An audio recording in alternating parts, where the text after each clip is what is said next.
Hello everyone. Today World Talent Economy Forum has another important guest.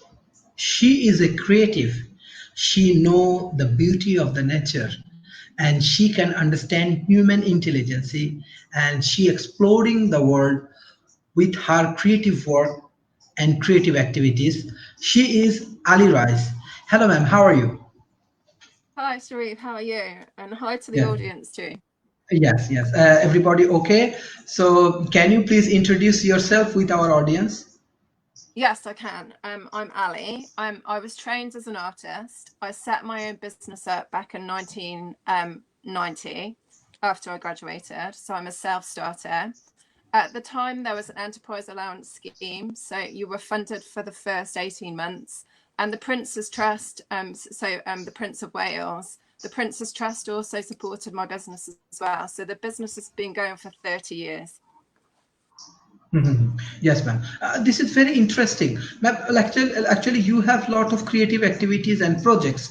Can you introduce these things and how actually you working right now with your project Yeah. in present pandemic situation? Okay, so we've basically evolved over the 30 years that we've been going, and with the introduction of technology has been quite important in what we do. So most recently, we've been making short films or facilitating and co-creating projects. Prior to that, we were much more involved in creative learning and through education as well, and we've worked across the board with arts and health, arts and the environment as well, and kind of empowering particularly young people. So we use the arts and creativity to catalyze positive change. And since lockdown, actually, most of the work that I've been doing is online and from social entrepreneurs that need their visions brought to life. So it's been much more illustrative or logos or kind of storytelling. But I would have been working with an arts festival locally, so I would have been doing a bridge project between two schools. So most of my work usually is on site.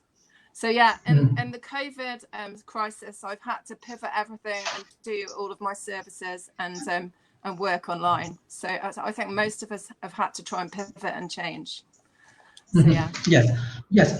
This is very interesting. At present situation, we are actually moving with AI, big data, many technological interference with our life. So creativity actually most important things where human can contribute, human can develop. What your observation? How actually people can develop their creativity? How it works actually? What the inner beauty of creativity? How it works? Okay, so I think to put it at the very core, creativity is about self-expression. So it's creating something that represents you, and that can be across the arts. So it could be music, it could be poetry, which I naturally channel, or it could be kind of straight drawing or short films or anything. And I think fundamentally we're all creative, but some children aren't as encouraged to be creative as others. And I do think as well that we've naturally got gifts and talents that so I was always kind of destined to be an artist, I think, and I was always naturally good at drawing. My nephew that goes to Oxford University was always a natural musician and he's studying engineering, but his gift for music was apparent really early on when he was 2 or 3. So I think nurturing gifts and talents is really important, but creativity is key and will continue to be as kind of the world evolves. And I think being creative and versatile helps when you hit situations like this one, because it's so extraordinary. And I think creativity prepares you to work with the unknown, so that I think Deepak Chopra's quote really resonates with me. So he says, uncertainty is the most fertile ground for creativity and innovation. And I think that's what we should all remember, as we move forward. And essentially, we are all co-creating the future, whether we're conscious of it or not. So, we can either have influence over it or just sit back and let everyone else make decisions for us. So I think that influence is really key. No, this is very interesting point of view you have. So, like in present world, what do you think? Like we are too much of engaged with social media. We have engagement with lot of challenges and crisis at present situation. So, what do you think? By this environment is good for youth for developing their creativity, or what the environmental impact you want to share with us? Yeah, I think for me, because obviously we live in England, and our experience of COVID hasn't been anywhere near as devastating as other places in the world. So I think it depends where you're from, you know, your standpoint. So our lockdown really hasn't affected life that much, other than we can't see family and friends, because we've still been able to walk, and we live in a rural area, so we're still out in nature. We've still been allowed to go shopping for essentials. So we, you know, but I think long term it depends where, you know, it depends where you're from. And for me, the vision and mission that I've got really is to enable people to reconnect to their natural environment and realize that having a sustainable way of life is really important. And I know Roger Hamilton's been quite key to his. I won Social Entrepreneur with him in 2013. And I think if you look at the world on a global scale, there's waste mountains in the West, and people starving in other countries. So essentially that there's enough food for everyone, but there's greed in the West, and corruption by governments in other places. And the thing is that there's a distribution problem, but there needs to be a shift so that everybody is kind of, that there's kind of like instead of extracting everything, people support each other. And globally, I think the crisis has made us realize that we're all interconnected instead of being very separate. And instead of causing division, we need to come together. And creativity and the arts is a really good way of doing that, especially, you know, through short films and things like that, that there's a humanity that brings us all together, you know. So it's not about separating, it's trying to bring people together and getting a common understanding, really. And the arts is a really good way of, you know, it's like animations is one of the things that you can globally share and people understand, because there's no words, they just see the visual. Yes, Yeah. yes, yes. Does that, Yeah, yes, ma'am. No, this is very interesting. And beside that, I know that your family and everyone are so creative, and they are also doing a lot of interesting work. Can you share our audience like how actually you build up your son, your daughters, and how they work support you, and how things are moving? well, I think definitely when my son became a little bit disengaged with education, he was Mhm. achieving outside of the school. So he got national awards with the David Shepard Wildlife Foundation, and he was presented at the Natural History Museum down in London when he was only 4. So I think the thing is that they've always achieved, even if it hasn't always been in school. And I think we've always encouraged them to be creative and also lean to the things they love. So my son's always loved a nature presenter called Steve Backsham, and I think he's got a global reach now. But he's like this generation's David Attenborough, really. So he's really inspired him. And since then, my son, he was up for an award, actually, a national award within to film, and that's funded by the film industry for all the review writing that he does. And he's naturally really good at creative writing, and he wants to be a producer or a director. So I think that he definitely will go into the media in some way. And then my daughter is naturally quite vivacious and very conscious of animal rights and the environment too.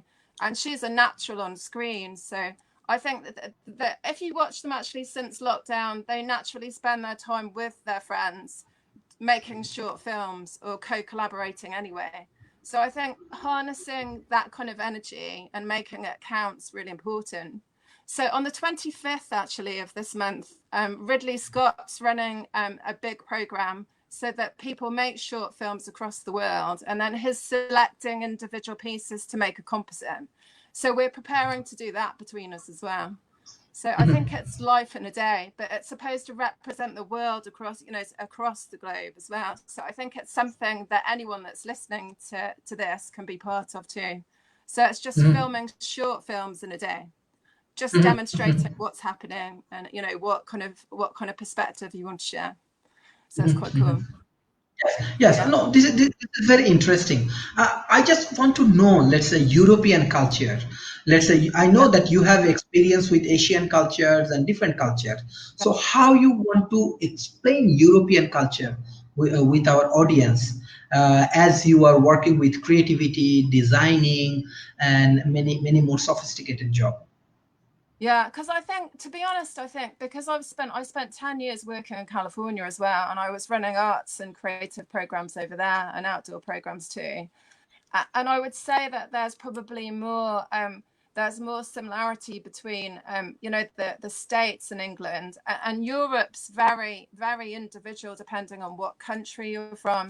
And I think England, as obviously we're just about to leave the EU as well, so I think I think kind of seeing them all as the same when each country is so different is kind of a mistake, really. So I can only really speak from I've visited I spent time in Germany and France, but I think that each European country is very individual and has its own way of doing things. Obviously they have their own languages. My sister, I've got a twin sister that's lived expatriately for the last almost 20 years. And she lived in Malaysia, which is why we worked in Malaysia. She currently lives in Texas, but she was in Saudi and she was in Spain for 3 years as well. But I still think that until you've lived and, breathed in a country and had experiences rather than visiting, you don't really know it well enough to comment. So I think from my perspective, I only kind of see how England's very diverse. So Birmingham is one of the second city in the UK. And I think multi kind of ethnically, there's 50% ethnicity there as well. So we're used to different cultures, and so we're very open-minded. And I think that traveling abroad also, one of my best friends is from Nairobi. Another one lives and is from Moscow as well. And they're people that I worked with when I used to work in the States as well. So I think in some ways I can't really generalize about Europe. I can just talk about how things are in the UK. And they have shifted and changed, even, over the last 30 years since I worked in the education system's massively changed. So I think it's really hard to generalize, but I think there's definitely room for more innovation and more changes of systems that sometimes haven't embraced, what's moving forward, and they kind of need to kick in and change too, really. So the systems definitely are failing some people, and they need to kind of support everybody, really. So yeah. Yes. Like as you are in Malaysian people actually big fan of UK as well. Even we Yeah, no, have also, yes, even you Malaysian people also, they have their king and queen like UK. So can you yeah. share any of your experience with the queens present UK, like Queen family, or any of their activities with our audience, because Malaysia is a big fan of UK. Okay, so I think definitely the Prince's Trust, because they supported my business when I, 30 years ago when I started. They obviously do good things, and they're really supportive of young people, and they have quite a big reach. And I think obviously William and Harry, I think because that they've just got such good vibes, and they're quite grounded, that they look like a good future for the monarchy. And I think I know lots of people are quite anti-royalty, but I think that they've got a place and they're part of history. And and obviously you guys are part of the Commonwealth, aren't you, Malaysia? Yes, yes, So I yes, think yes. that Commonwealth connection is really important. And even though there's been lots of division, with all Black Lives Matters and things like that, I think the thing is you can't eradicate and pretend history hasn't happened. You just need to learn from it and grow from it, so that you don't make the same mistakes, and that you nurture people and kind of learn from the good things, but also learn from the mistakes the West have made, because we've made plenty. And I think polluting the air is definitely one of the things that we need to be careful of. So I think just kind of creating sustainable solutions and sharing, because I think China is one of the best places for innovation, but they're also pumping fossil fuels into the air, aren't they? Or pollution as well. So that there's real polarities wherever you look, isn't there? But I think kind of definitely there's for us, as I've already realised, that there's a real tie to the Commonwealth as well. So and it's a good it's a good kind of it's a good way of bringing projects together when there's already that kind of that synergy as well. So and our experience in Malaysia was just it's one of the countries that I really love with all my heart. So and my family do too. So we've got great memories there. So and the other, I got married in California and I spent 10 years working there as well. So the West Coast of America is really dear to my heart too. So I think the thing is, so I think there's something about being interconnected and bringing people together that's really important. And that's what everybody needs to do. Instead of being divisive, they all need to pull together and figure out, what's going to work in the future. And, sometimes I think the media is quite divisive too, so it fearmongers and it makes things sound much more negative than they really are. So I think I don't watch the news and haven't done for a few months. I know what's going on. We social distance, but I think if I watch the news in and out every day, I'd just be overwhelmed. So yeah, so I think maintaining some kind of focus and being present is really important. Yeah, instead of getting too fearful. Yeah. No, this is very interesting discussions. And one thing, in present situation, there are a lot of economical challenge, and Yeah. globalization has many challenge. In that situation, actually, how the global community can work together. What your idea? What's the creative solution you have for the global Yeah, community right now? Yes. the creative solution. Well, I think there's sustainable ways of doing things. So I think big corporations and gatekeepers of those big corporations earn huge amounts of money that isn't necessarily justified. As my brother's worked on conservation projects a lot in Southeast Asia as well. And I think the bigger organizations and the CEOs get huge amounts of money, and not if you donate money to those charities, there isn't that much money that gets to the ground, and it's smaller organizations sometimes that make a bigger impact. So I think we need to question, the transparency of where money goes, and and kind of question is it how the economy is run really, because I think obviously we're going to hit a kind of an economic crisis as well.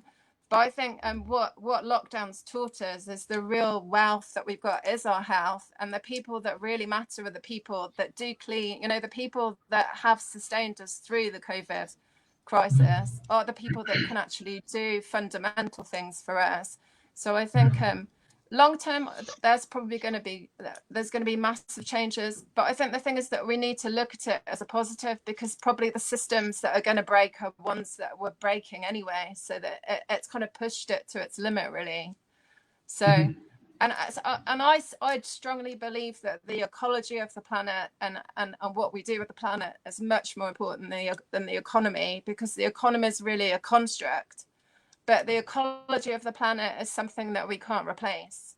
So yeah, I think definitely making sure that we realize that we're part of nature, and if we pollute waterways or the air, or that it comes back on us. So I think it's in all of our interest to change the way we do things really. So yeah, I think a shift needed to happen, but I don't think anyone expected it to be quite as severe as it, and quite as kind of as just globally affecting as it has been. So I think it was really easy when there were crises in pockets of countries that people used to think, oh, it doesn't affect me, so it doesn't matter. And now the global epidemic suddenly brought us together, so we are all affected, and it does matter, and there's kind of there's a a consciousness and a kind of we're all in it together, aren't we? There's no escape really. So we all have our part to play in making those changes. Yes, this is very interesting idea. Even in present corporate world, 21st century, when lot of technology comes, and in that situation, there are many creative people actually contributing right now. We Yeah. can think about Steve Jobs, and present even many creative people actually working right now. But Yeah. personally, as you are working with the creative world, who is your idol, and how you follow them, or follow the Okay. idea. Yeah, so the people that I most admire is Lord David Putnam, who's obviously in the House of Lords, but has got an incredible background in the film industry. And when we've had meetings with him, he's brokered relationships with other people for us. And he definitely has education and the environment at the heart of all he does. And I think sometimes he feels like he's kind of swimming against the tide, really. But he's a really good man, pushing for the things that he thinks are just and right. So he's definitely one of the people. Can I say three? The second one is David Attenborough, who obviously, you know him, the Nature Presenter. And I think his just incredibly, I think without his programs and his enthusiasm and his, his glimpse on the natural world, I think most people wouldn't have the same conscience that they do. And he's obviously still going strong, even though he's over 90, isn't he? And then I think one of the other people that was really influential to me and died a few years ago was David Shepard, who was a wildlife artist. And his granddaughters continue to run the organization. So one of his granddaughters has just become the CEO of the David Shepard Wildlife Foundation. But he really demonstrated how arts and conservation can work together. So he started off working, he was in the RAF and he painted airplanes, and then they asked if he could paint an elephant. And his organization now protects snow leopards and tigers and elephants, and pangolins. So I think that his organization is quite a small one, but it has a real impact on the ground. And my son was part of the global kind of competition that they run when he was only 4. So we've had really close associations with them ever since. But his legacy lives on. So I think when you can leave a legacy behind so that what you did in your lifetime still continues is impressive. So the other organization I love is the Born Free organization that Virginia McKenna runs. So yeah, so I think the things that continue to make legacies and make an impact, even though the people that originally founded them might not even be there anymore. It's really inspirational that they still continue to grow and evolve, and still make the impact that they were always designed to. So I think long term, that's what I'd like to do, in one shape or form. Yeah. Yes. I just want to know, like at present world, we live in different cultures. Every country Yeah. has a different culture, different norms, different values. But how we define creativity, how it works, how we can go deeper of the creativity. Most important thing is that like many people do meditations and this kind of thing. Is there any Yeah. relations in between creativity and meditations? So Yeah, I think what's there is. yes. So I think, to be honest, this is from my heart. I think creativity really connects to your spirit. So the essence of you. I think that's where the creativity comes from. So I think, and definitely, because I've been training with Catherine Ord, who's been running this program called Your Unlived Life. And what's really interesting is I've been doing short 10-minute flow writes, and they come out as poetry. And then what you do is you do meditation, then you just write whatever comes into your head. Then you find 3 words and put them on a different page. And then those words, for me, just bring an image to life. So, and it's really interesting. And I've been practicing yoga since I was 14, and meditation probably for the last maybe 10 years. But I think that connection, and the arts is about connection. So, and it can be a simple drawing, when you've got a baby and they draw their first smiley face. I think the smiley face is a universal symbol of happiness, isn't it? So, and also drawing is a sign of development as well. So no matter what culture you're in, that ability to draw and communicate visually shows development too. And I think creativity as well is all about problem solving and innovating. So, and it doesn't matter where you are in the world, if you've got to make a fire pit or a shelter or whatever it is.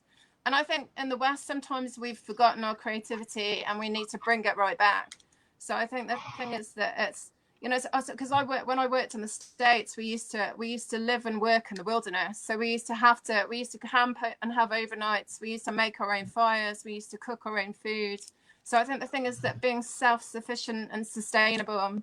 But I think definitely creativity is connected with spirit, and whatever your beliefs and values, there's a core kind of humanity. And people all need love. They need to feel like they belong. they care about people, and so I think that there's kind of core human values that are in us all. Yeah. So, Mhm, and it's kind of, mhm, and my, mhm, for me as well, it's really easy for people not to see the intelligence in animals. But I think if you look at what human beings are doing, considering how intelligent we are, we're making huge, big mistakes. And most animals don't live unsustainably, and we do. So I think we mhm, need to, that needs to change as well. So yeah, mhm. but no, Yes, definitely yes, there's a connection between spirit and yes. creativity for sure.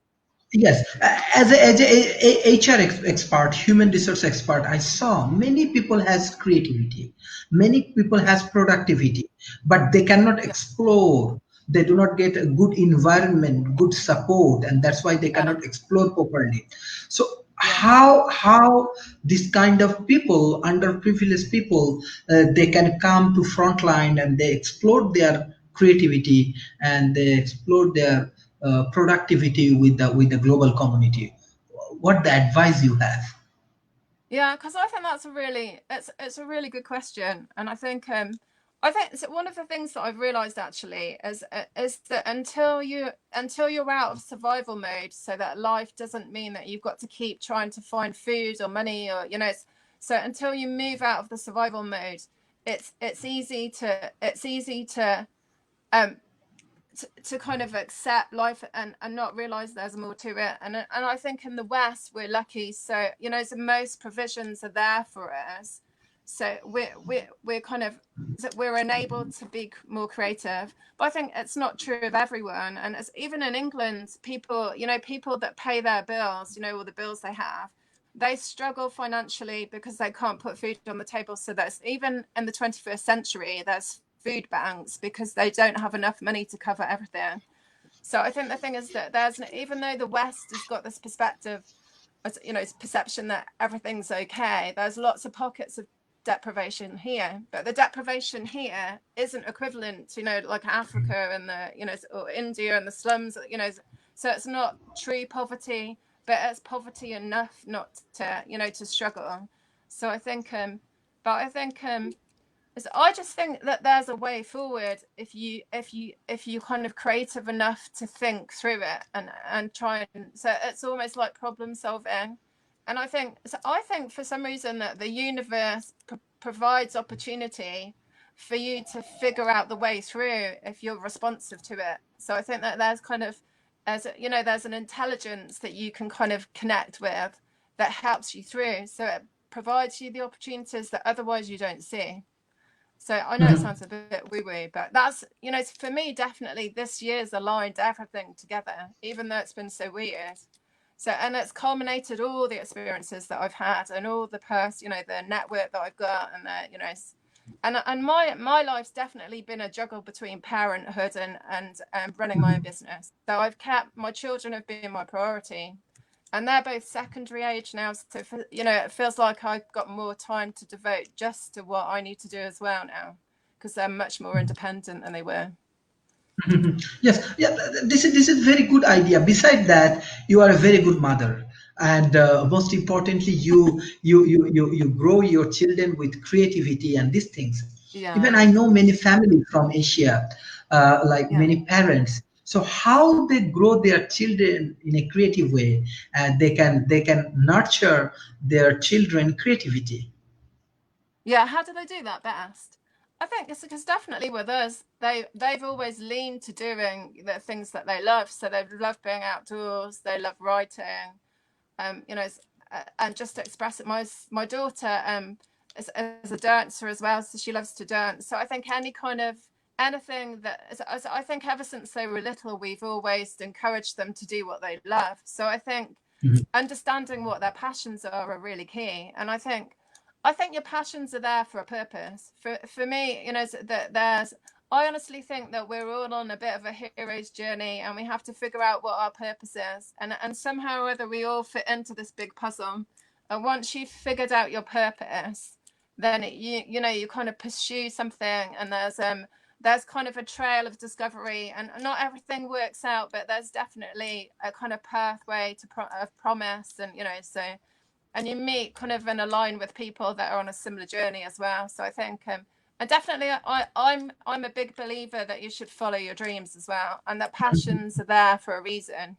So, you know, and the people that really do affect the world are passionate about whatever they do. So regardless of whether they're having a good day or a bad day, they're impassioned by what they do. So they'll still get up the next day, even if they've had a bad day, and be ready for more because they're committed. So yeah, Yes, the one passion. important passion. Yes, passion is very important. And present for like you also working with different corporations. Let's say you also working with YTL in Malaysia. So so Yeah. so actually the corporate world, how they recognize creativity, how it works in corporate arena. So like we know about creative directors and many position in the corporate arena. So how it works? What's your experience you want to share with us?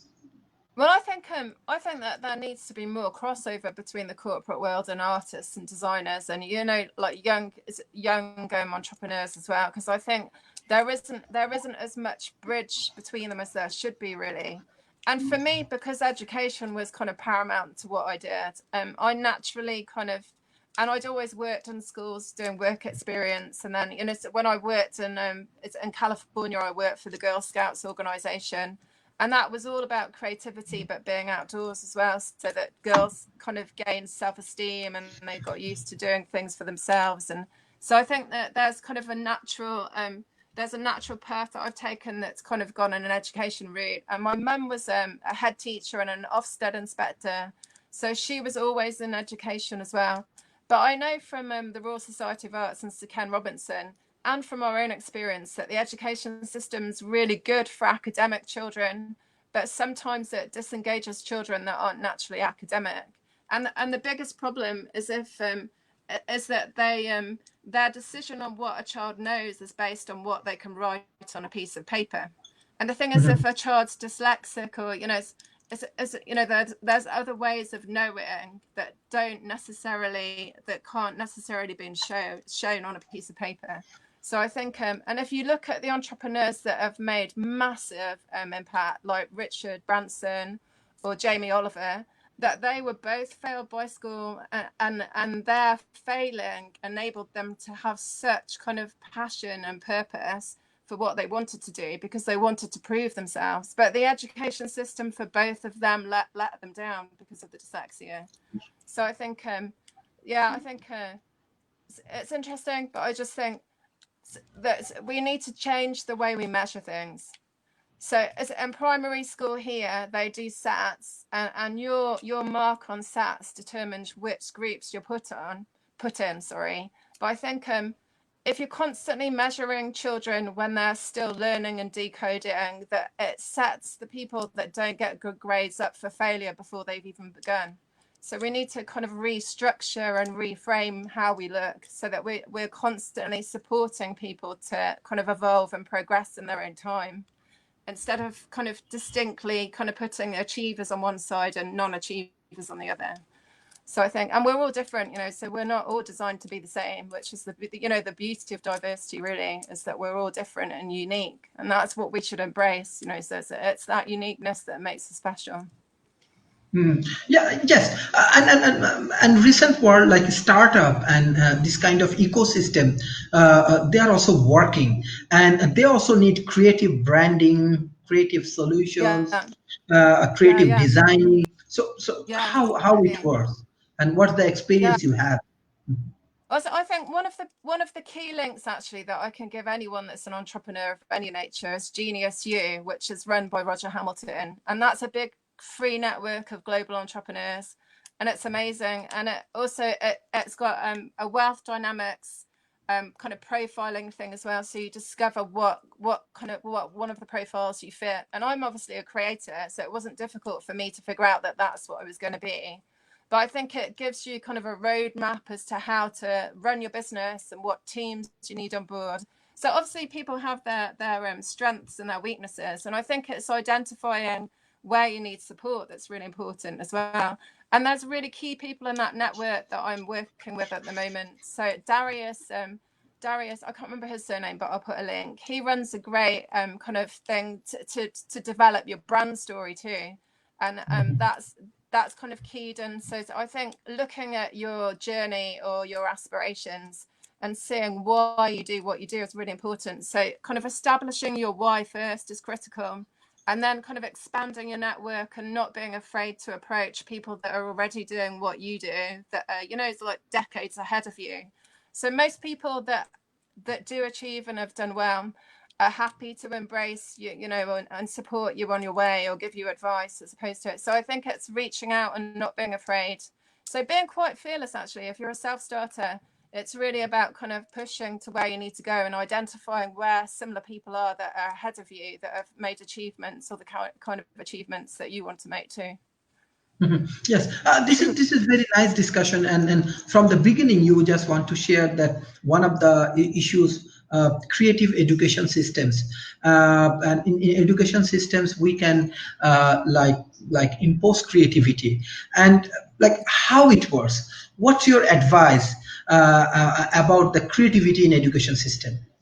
Yeah, because I think as I haven't been a conventional teacher, but I've worked in schools for the best part of 30 years. And I think running a creative process is really inspiring, because essentially it enables the children that are really able to give as much as they've got. So you give them some kind of formula and structure, but then you let them go with it. And then it means that the children that struggle, that as a teacher you can support the ones that do need the support, but enables the ones that are really capable to kind of go with it and give it all they've got. So one of the things that we've done is the flow animation, and that was with children that were only 5 and 6 years old, and essentially it was studying the seas and oceans of the world through the geography and science of the world too. So what we did is we made a stop frame animation. The children chose their own animal, then they were put into groups depending on where that animal was located in the world, and then they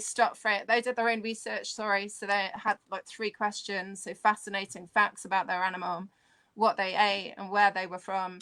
And then essentially I'll put links at the bottom, but I think what's really interesting with that, there was an individual side to the project as well, so people had ownership of their own part, but they also they co-created something that was a much bigger picture of the theme. So I think the thing is kind of running creative processes so children are engaged more with the play and the creativity, however old they are, engages them, inspires them more than just having a dry lesson. So I think trying to kind of figure out a creative process to do anything works really well. So we've done other projects that are maths based, but we've built prototype benches. So they make little prototypes, but they use their math skills to figure out the dimensions and make models. And the thing is that having hands-on experience through creative learning gives them context instead of just trying to figure things out in their head. So, and we've worked with the Small Piece Foundation, who encourage girls to go into engineering. And that project we worked, and they made prototype, wind power generators, like wind power, what they're called, yeah. But they made their own. They designed and made their own little maquettes that could actually trace the speed and the energy they were producing, so that they could make a bigger version. So giving them the same brief, but enabling them to be as creative as they want to, so that there's infinite answers to what they come up with. But it gives them structure, but also gives them room to play and create and innovate. So I think it's that, really. It's just giving them space to go into the unknown and work together as well to see what they come up with. So yeah, it's more about possibility than it is trying to rein things in so there's just one answer and that's it. So kind of endless and infinite possibility.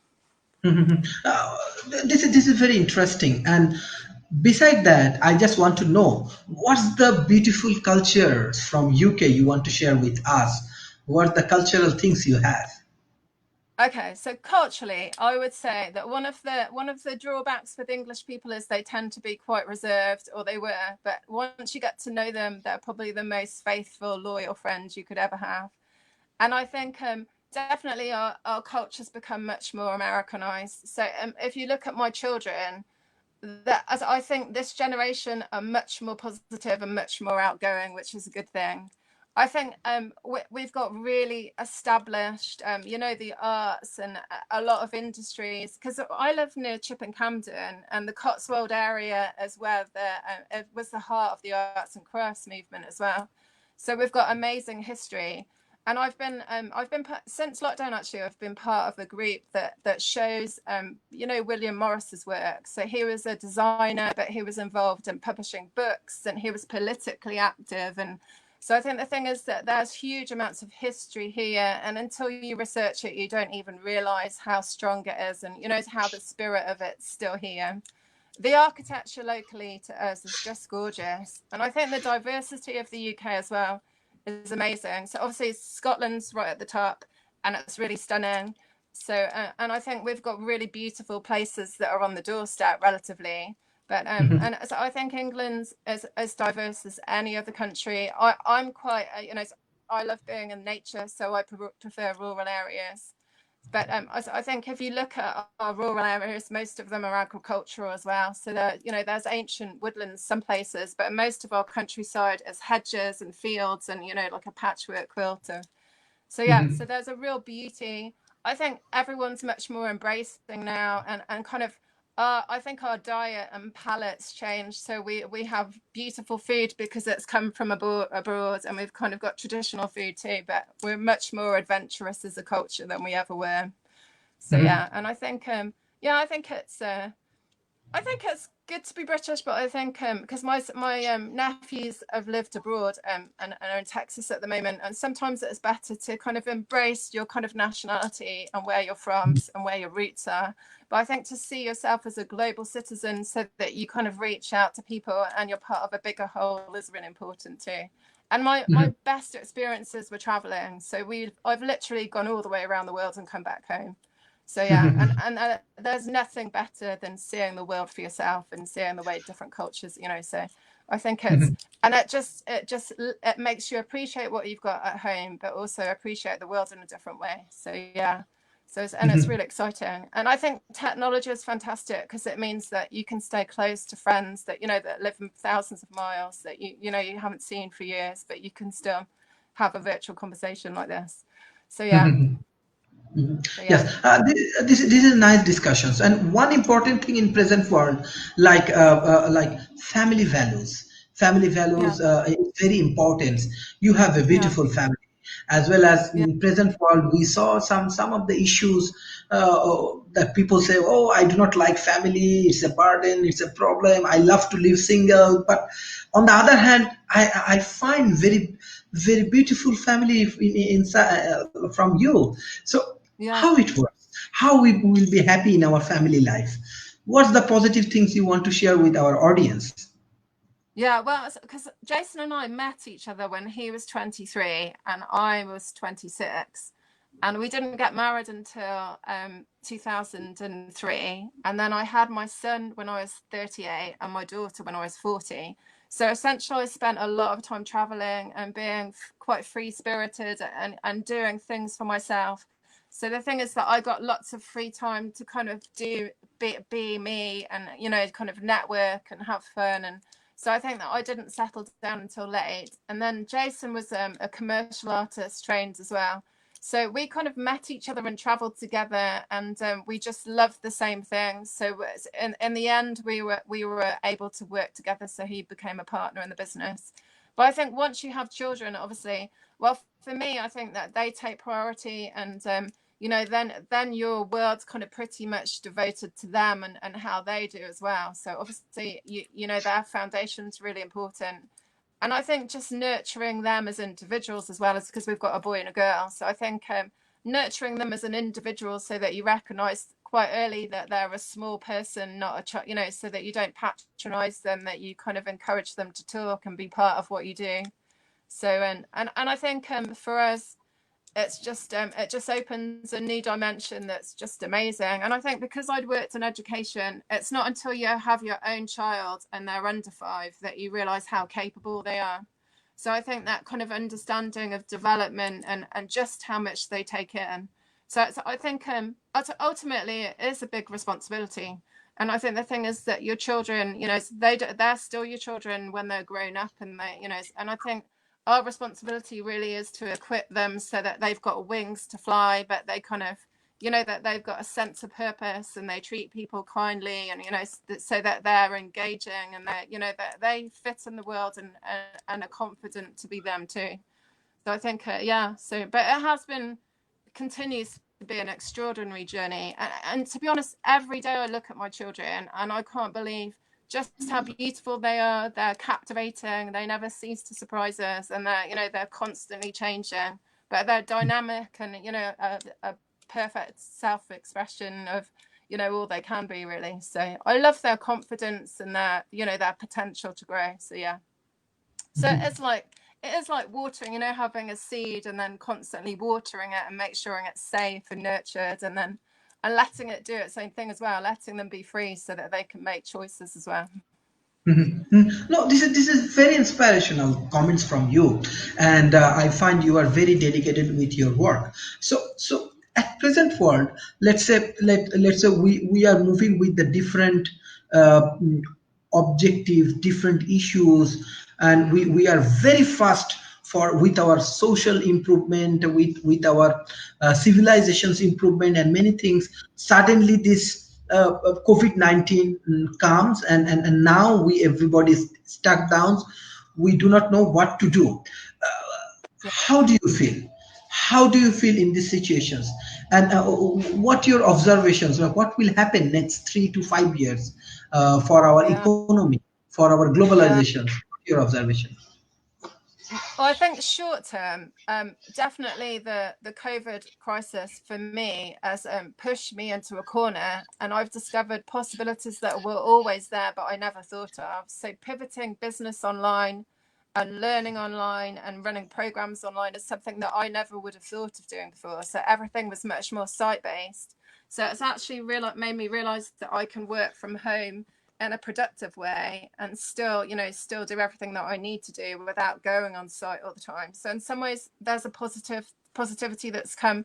So I've seen the obstacles that it's brought as opportunities as opposed to, and I also think because the children go to a state school that's just up the road in Chipping Campden, and it's one of the best state schools in the country, and their head teacher is an incredible leader too, and the creativity is just as important at school as the academics as well. So they nurture children to find their own kind of talents and nurture, so that whatever they go in with, they reach their potential. And as soon as the lockdown happened, they adapted really quickly. So they've run all their courses and their lessons online, and so they've kept them busy 9 to 4 every day, Monday to Friday, since we got locked down. And they also, the teachers have a one-to-one with the children and make sure that they can support them. And I think there's lots of other schools in the area that have set work, but they haven't marked them or expected this. So the schools particularly good, and they're also, during lockdown as well, they've just secured funding to build a big arts centre as well. So all of the drama and the arts will have a really amazing setting that they've funded at school as well. So I think and it's kind of long term, I think more learning is going to go online, and I think some people are going to decide that the education system has its flaws and that they're going to be better to kind of do online things more and more. But I think that the systems, I think it's really easy to think the system's broken and you could kind of just push it away, and that's not true, because sometimes the education system and school is the only foundation that children have. So some children have difficult home lives and aren't supported, and the school gives them the foundation stone that they need. So I don't think you can generalize. And kind of economically, I think that in crises like this, there's some people that capitalize on what's happening and can make a living and do well and find success. But I think it's going to be kind of a bit of a bumpy road for everyone, first of all. So no, it'll be interesting to see. So I don't know what my predictions are, other than the fact I still think that we're all co-creating the future, so we can all influence, the way that we take action and, our thoughts, and the way that we positively move forward will affect the change in a good way. So yeah, it really is down to all of us, not just to people that make major decisions. Besides that, as you are from England, so in UK, what's the overall economic situations? What the challenges you have right now, and what will be Yeah. the already you moved from European Union, so what will be the new economical reformations happening in UK?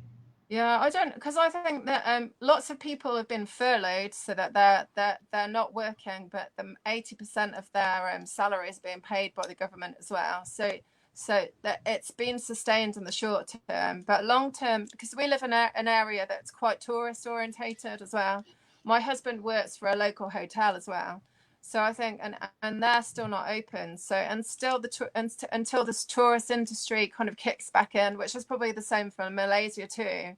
And obviously, flights, most people still aren't flying around the world yet. So I think until all that gets reestablished, there's still kind of a long-term knock-on effect on what happens. And educationally, as long as things improve, the school's set to open in September, but it hasn't opened so far. We've been on lockdown and they've worked virtually still. I think some of the primary schools went back for a few months, but they're officially on their summer vacation now. So they've got 6 weeks off anyway. But I think the thing is that it's pushed everyone to innovate and work in a different way. So I think the thing is that it's just made people realize that there's other ways of doing things. So and other ways to, reframe things. So I think it's about looking at new perspectives and figuring out what's possible and what's not really. So I think there's huge amounts of possibility if we look at the possible instead of looking at the things that have been taken away, really. So yeah. Yes, yes. But But this is there is some audience response. Stila, he said, great work from Australia. Sitaram Mahat said, super. So they are encouraging it. Your yeah, thought and everything is encouraging for us. One thing I just want to know, like, what your observations right now, like social media, how you observe, how it works, what's yeah, the word, like, how, even now many people actually highly engaged with social media, positive way yeah, as well as negative way. But yeah, we want your neutral opinions, like, what's the impact of yeah, social yeah. media you think here? Well, I think that social media is as good as the way that you use it. So if you're positive and I would never say anything bad on social media, whatever media. So I don't think social media isn't a good place to air your negativity or but I think if you can kind of uplift people and and express your point of view, you tend to find like-minded people. So I think generally it's a good place to be. I go on Twitter too, I go on Instagram, and I think they're all really good places to connect with people and see other people doing similar things. Most of the work that I've done since lockdown and the training that I've done has all been online as well, and that's increased my social network as well. And some of the work that I'm doing is with social entrepreneurs that I've been on the training with me as well, so it's opened new opportunities for me too. So I think social networks, especially in lockdown, and then technology has been kind of invaluable to keep us all connected. And I think it's opened up new opportunities that weren't there before. So obviously the interview with you too. So and I'm part of a United Art Space, which is for artists as well. So and that's a global thing too. So they're the people that originally started the art relief. So I think it's really interesting that the technology and arts in general has been an uplifter and a positive. That over here that radio stations have continued to run and TV programs, but they've maintained some kind of consistency and constancy that uplifts people instead of just constant bad news about everything. So sometimes I think we should focus on the good news stories instead of all the bad stuff. I think it's really easy for news to just be kind of lent to bent as at bad things and the bad stuff that's going on. Not that you can't eradicate the problems as well, but I think you have to there has to be a balance between the two. Yes, this is very nice discussions. One specific objective I have, like social entrepreneurships. Now Yeah, it's step by step, it's moving.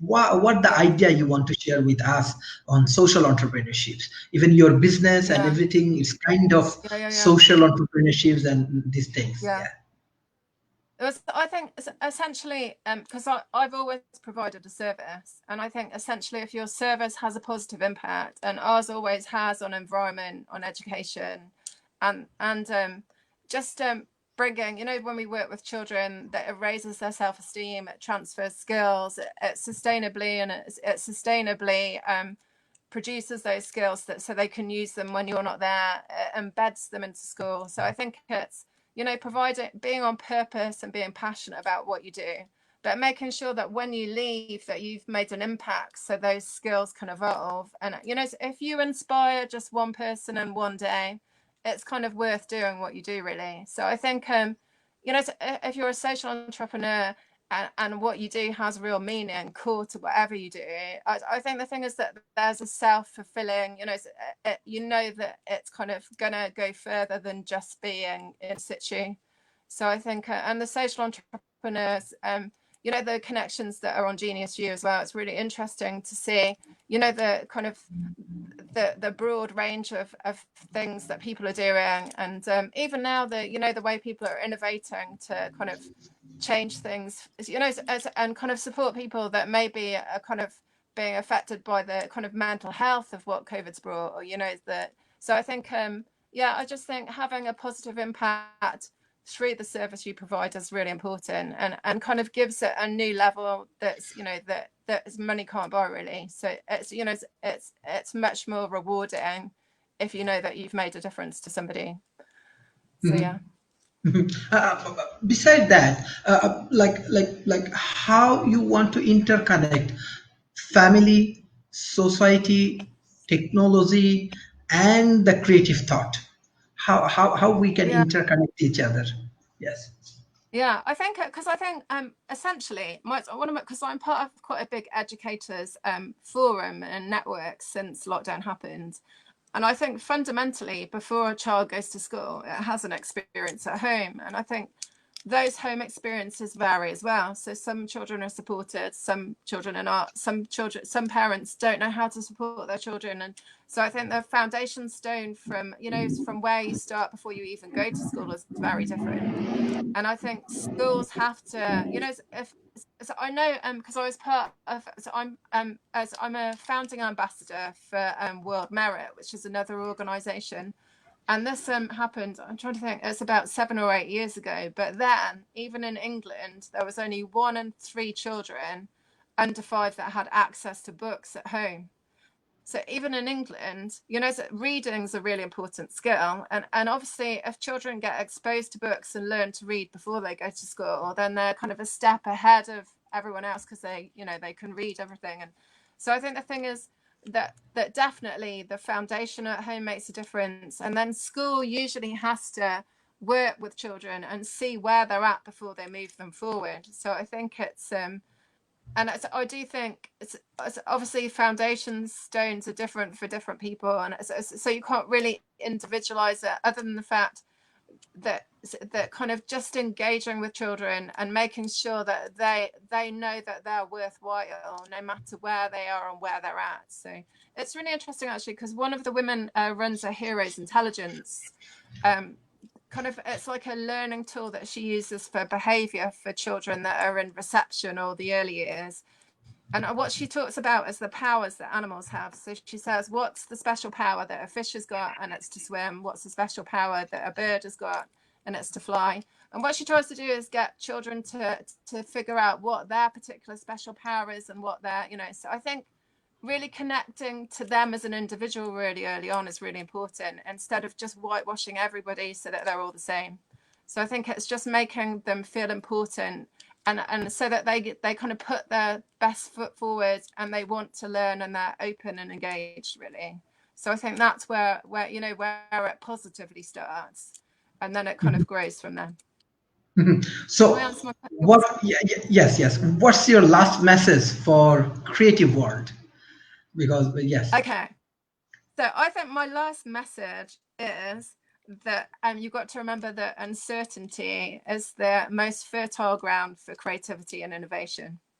And that creativity is really key to just bringing you to the present moment. So it could be meditation, it could be drawing, but it could be the arts or music. But I think the thing is that just be present, and then, you know, and then look at your particular situation, and if you feel like you're kind of being overwhelmed by everything, just kind of check, are you healthy, or your loved one's healthy, or you know, and kind of really count your blessings, really, and have gratitude for where you are and who you're with, and then move forward. So I think it's just kind of coming from that place, and then other opportunities will open it.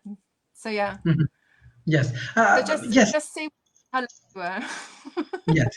Thank you. Thank you. Thank you. It's actually Oh, very you're nice welcome. discussions, a very nice Oh, discussion it's for our audience. And yeah. thank you. Thank you for your creative comments, creative And discussions with our community, with the World Talent Economy Forums. So hopefully in the futures, we're going to invite you more for our group discussions. Thank you, Mr. Ali. yeah. And Thank you, thank you, Sister. Mrs. Yes, and send my regards to your family. I know that you have I a will do. very, very, very good family. Yes. We do. Yeah. Okay. Thank Okay. you for Thank you. being here. Take care. Thank. Thank you. Bye Bye bye. bye. Thank you. Bye. Yes.